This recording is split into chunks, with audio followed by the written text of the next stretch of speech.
Food supplier Taylor Farms is facing lawsuits from 9 victims of an E. coli outbreak in November. That outbreak killed 1 person and more than 80 others got really sick.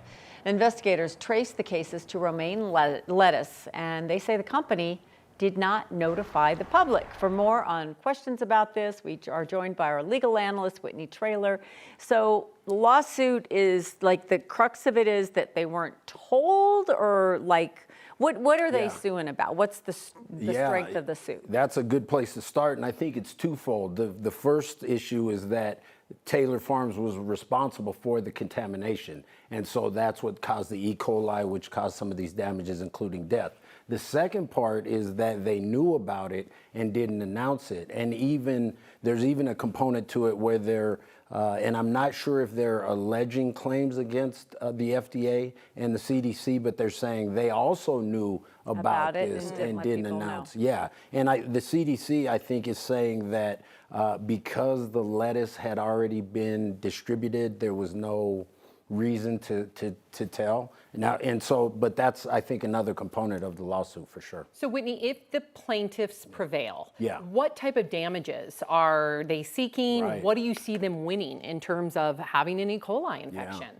Well, it's interesting because when you file a lawsuit, you may state a claim, or you could say generally what it's worth, but it's really up to the jury or the judge. And I'm sure all these cases will be to a jury. And so the jury, you know, every case comes down to 2 components: liability and damages. So did you do it? So they're first going to have to prove, yes, this E. coli was a result of them, and if they knew it, that's going to increase the culpability. And then the second issue is, okay, how much is that worth? And so you look at the economic and non-economic damages. So the economic, if you lost work, right, if you were sick, if you had medical expenses. Then the non-economic, the pain and suffering, how you may be different. And then, of course, for the poor family of the person who died, of course, now if they were, say, a younger person who was making a lot of money, or not even making a lot of money, making minimum wage, you can also get future damages. So they can play out and say, hey, he was going to work for another 40 years,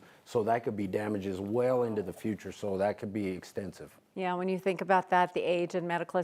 I saw an interview with a family and a boy that looked to be about 10 years old that got really sick in a case like this, specifically about the lettuce case. So this is also Taylor Farms that's tied to the McDonald's outbreak with the onions. Yes. So that may be why they were thinking, we kind of don't need to get this out there.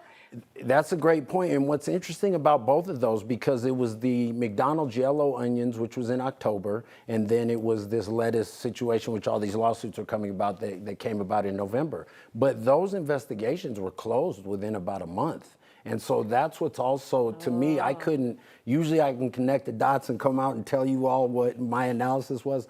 I haven't connected the dots as to why they closed that investigation so quickly. We will certainly find out in this lawsuit, though, because this will be what's called discovery. And so this is one of the benefits of going to trial. You get the information, which right now we don't really have. Okay, well, that's super interesting, and you've given us a lot more than we knew going into it. So thank you, Whitney Traylor, as always.